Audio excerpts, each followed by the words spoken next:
오늘은 민수기 8장 말씀으로 은혜 받으시겠습니다.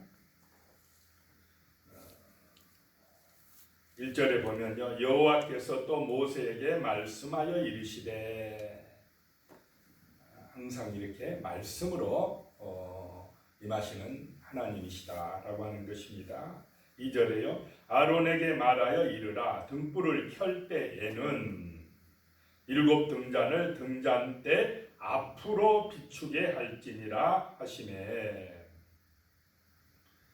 여기 등불은 그 7 금초대를 말합니다. 이 등불은 사람이 성소 안으로 이 제사장이 들어갔을 때 이 등불은 성소의 왼쪽에 있습니다.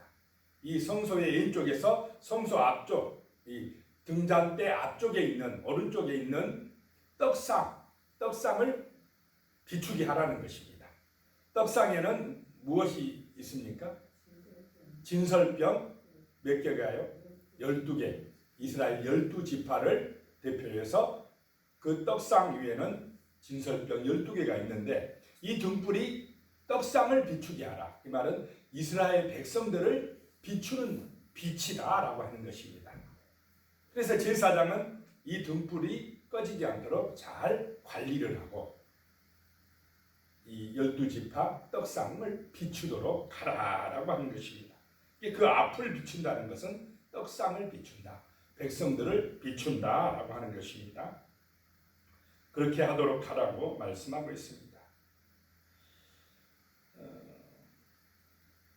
4절에 보니까요, 이 등잔대의 제작법은 이러하니 곧 금을 쳐서 만든 것인데 밑판에서 그 꽃까지 쳐서 만든 것이라. 모세가 여호와께서 자기에게 보이신 양식을 따라 이 등잔대를 만들었더라. 그러면 이 등잔대에 있는 등불이 꺼지지 아니하려면, 계속 비추게 하려면은 제사장이 관리를 해야 된다고 하는 것입니다.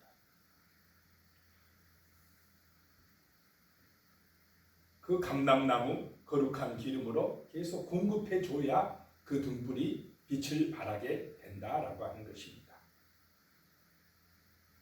계속 공급받아야 빛을 발할 수가 있다 하는 것입니다.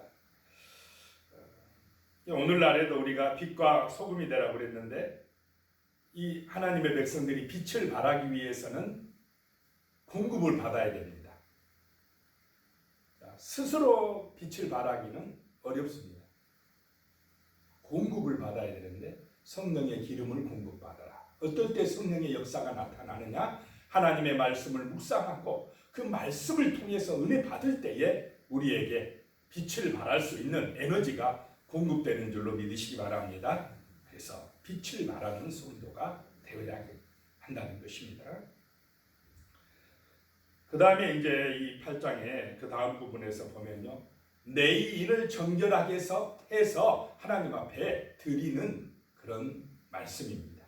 쉽게 다르게 말씀드리면, 내 인이 안수받아서 하나님의 성막에서 봉사하게 하는 의식이다라고 하는 것입니다. 오늘날로 말하면 목사 안수와 비슷한 그런 내용이 나옵니다. 5절에요, 여호와께서 모세에게 말씀하여 이르시되. 장면이 바뀔 때마다 말씀으로 다가오십니다. 6절에 이스라엘 자손 중에서 내 인을 데려다가 정결하게 하라. 7절에요, 너는 이같이 하여 그들을 정결하게 하되 곧 속죄의 물을 그들에게 뿌리고, 그 속죄의 물을 내 인에게 뿌리고, 또 그들에게 전신을 삭도로 밀게 하고, 나시는 바치듯이 그렇게 지금 하고 있지 않습니까? 전신을 삭도로 밀게 하고, 그의 의복을 빨게 하여 몸을 정결하게 하고. 내 인을 하나님 앞에 지금 드리는 의식을 하는데, 이제 하나님 앞에 정결하게 해서 평생을 해막에서 봉사하게 하기 위한 거룩한 의식을 할 때에 지금 이렇게 준비하라는 것입니다. 정결하게 해야 된다. 그래서 속죄의 물을 뿌리고 전신을 다, 머리부터 발끝까지 다 다 밀어야 된다. 여기서는 삭도로 밀어야 된다. 또 옷을 깨끗하게 빨게 해서 구별되게 하라, 정결되게 하라라고 하는 말씀입니다. 평생을 하나님 앞에 이제 봉사하게 하는 그런 일종의 목사 안수식처럼 그런 의식을 하게 하라라고 하는 것입니다. 8절에 또 그들에게 수송아지 한 마리를 번제물로 가져오게 하고 번제의 제사를 드립니다. 그 다음에 기름 섞은 고운 가루를 그 소제물로 가져오게 하고 소제, 고운 가루로 드리는 소제로 또 드리게 하고 그 외에 너는 또 수송아지 한 마리를 속죄 제물로 가져오게 하고. 자, 하나님 앞에 제사 드리는 그 제사, 번제, 소제, 속죄제가 나오고 있습니다. 일종의 제사인데 예배라는 것입니다.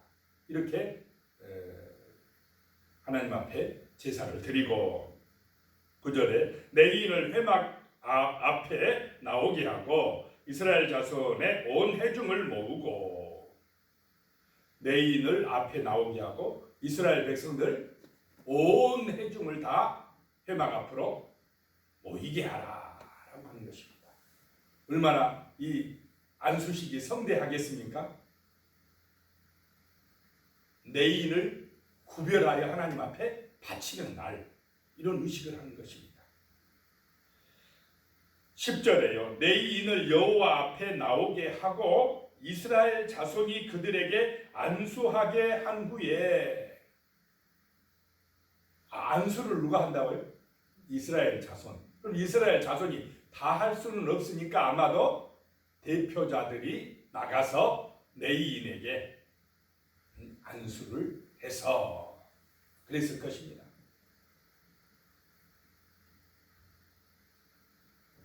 11절에요. 아론이 이스라엘 자손을 위하여 내 이인을 흔들어 바치는 제물로 여호와 앞에 드릴지니 이는 그들에게 여호와께 봉사하게 하기 위함이라. 아론 제사장이 이스라엘 자손을 위해서 내 이인을 뭐로 바친다고요?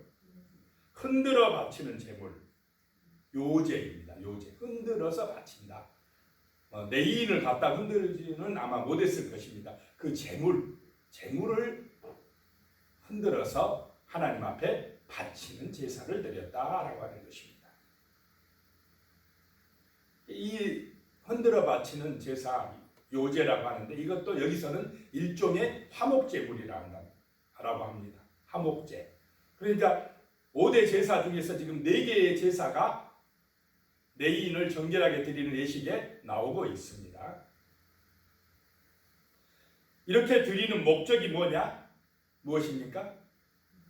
여호와께 봉사하게 하기 위해서 그렇다는 것입니다. 하나님 앞에 직분을 받고 안수를 받고 봉사하게 하기 위해서 이렇게 제사를 4개씩이나 드리고 정결하게 하고 온전히 하나님 앞에 바친다는 것입니다. 구별되어서 이제 하나님의 성막에서 봉사하는 봉사자가 되게 한다라고 하는 것입니다. 12절입니다. 내이인으로 수송아지들의 머리에 안수하게 하고, 이제 내이인들이 수송아지 머리에 안수하고, 내가 그 하나는 속죄제물로 하나는 번제물로 여호와께 드려 내이인을 속죄하고, 이제 모든 죄를 누구에게 전가시킵니까? 이 송아지에게, 내이인의 죄를 송아지에게 전가시키고 속죄제물과 번제물로 하나님 앞에 바쳐서 속죄하라는 것입니다. 정결하게 하고 거룩하게 해서 하나님의 성막에서 봉사하게 하는 일을 하게 하라라고 하는 것입니다. 13절에요. 내이인을 아론과 그의 아들들 앞에 세워 여호와께 요제로 드릴지니라. 자, 하나님 앞에 이제 요제로 내이인이 바쳐졌습니다. 그러면 누구에게 속한 것입니까? 하나님께 속했습니다. 하나님께 속했는데 다른 말로 하면 이거는 제사장에게 속했다는 것입니다. 이제 내이인은 제사장을 도와서 하나님의 성막에서 일하는 사람이 되었다라고 하는 것입니다. 그런데 레위인이 제사장입니까? 아닙니까? 아닙니다. 레위인이 제사장이 되면 안 돼요. 제사장을 도와서 봉사하는 그런 사람이 되어야 한다는 것입니다.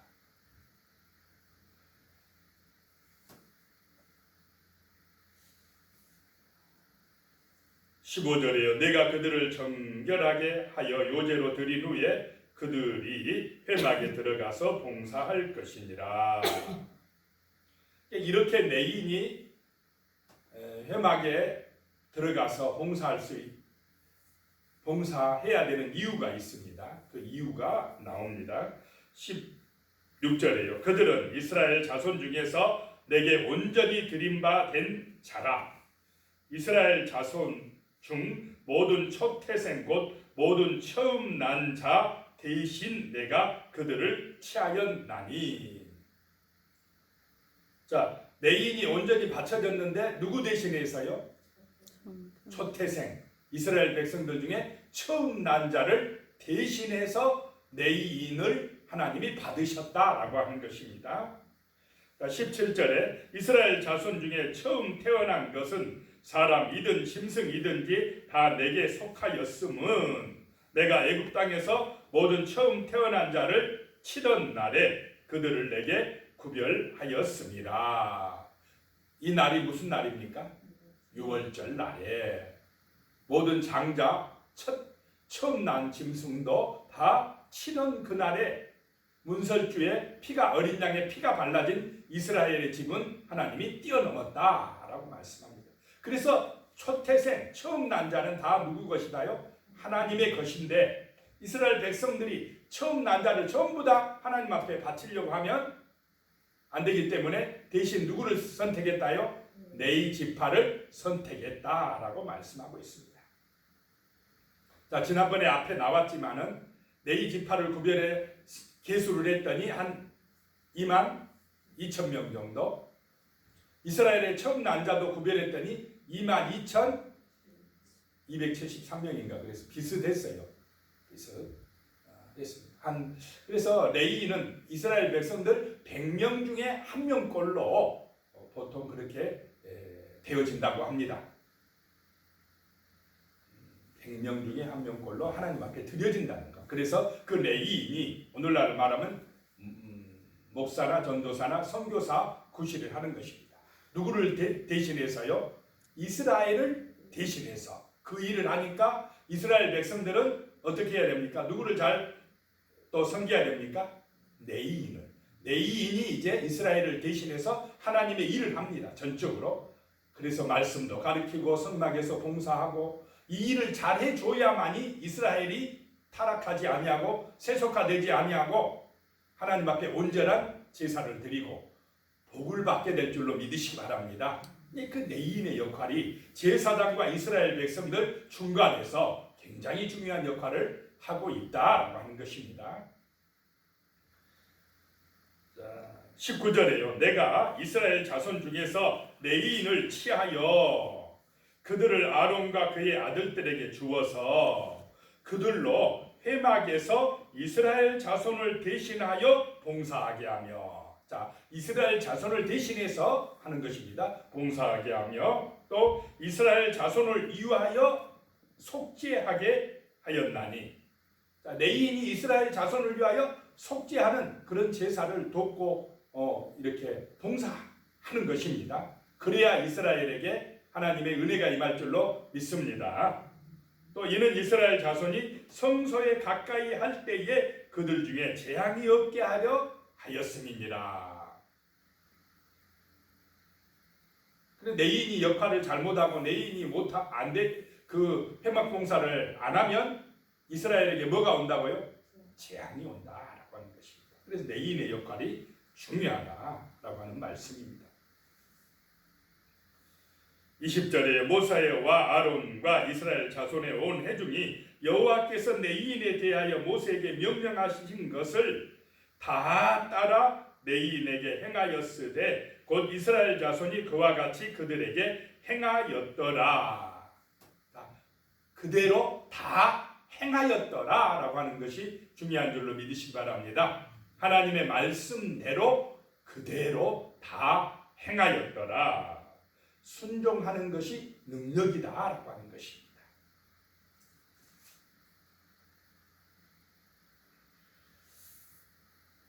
23절에요. 이번에 또 장면이 바뀝니다. 여호와께서 또 모세에게 말씀하여 이르시되 24절에요. 내 이는 이같이 할지니 곧 25세 이상으로 회막에 들어가 복무하고 봉사할 것이요. 25절에 50세부터는 그 일을 쉬어 봉사하지 아니할 것이나. 지난번에는 30세에서 50세까지라고 나왔는데 이 말씀은 여기서는 25세부터 나오고 있습니다. 25세부터 들어가서 준비하고 이제 배우고 이 성막을 나르는 일은 몇 세부터 해야 되느냐? 30에서 50세까지 하라라고 하는 말씀입니다. 그리고 26절에 보면 이제 50세 이상이 되면 쉬게 할 것이나 그러나 26절에 그의 형제와 함께 회막에서 돕는 직무를 할 것이요 지킬 것이요. 자, 50세 이상이 되면 그냥 나는 이제 끝났다고 아무것도 하지 마는 것이 아니고 성막에서 이제 물건 나르고 뭐 이런 무거운 거 하는 것이 아니라 어떻게 해라고 아마 지도하고 돕는 역할을 하라라고 말씀하고 있습니다. 이게 은퇴 후에도 할 일이 있는 줄로 믿습니다. 계속해서 하나님의 성막을 위해서 내인이 봉사해라 라고 하는 것입니다. 돕는 역할을 하라는 것입니다. 너는 내인의 직무에 대하여 이같이 할지니라. 오늘 말씀을 통해서 우리는 내인이 하나님 앞에 안수받고 이렇게 거룩히 구별되어서 드려지는 그런 말씀을 보았습니다. 내인의 역할이 정말 소중하다라고 하는 것입니다. 하나님 앞에 우리가 드려져서 직분을 감당할 때에 이런 헌신된 마음의 자세를 가지고 봉사하고 충성할 때에 우리 하나님께서 영광 받으시고 은혜와 복을 내려 주실 줄로 믿습니다. 기도드리겠습니다. 하나님 아버지, 참으로 우리가 하나님 앞에서 직분을 받고 봉사하게 될 때에 정말 이 내인과 같은 마음으로 충성하고 헌신하고 주님께 영광 돌릴 수 있도록 도와주시옵소서. 우리를 통하여서 거룩한 은혜의 불길이 타오르게 하시며 세상을 밝히는 빛이 되어 귀한 사명을 감당할 수 있도록 우리에게 말씀의 은혜를 부어주시옵소서. 성령의 기름을 부어주시옵소서. 그리함으로 어두워진 세상을 밝히며 예수 그리스도의 증인으로 복음의 증인으로 날마다 승리하는 삶을 살아갈 수 있도록 도와주시옵소서. 예수님의 이름으로 기도드리옵나이다. 아멘.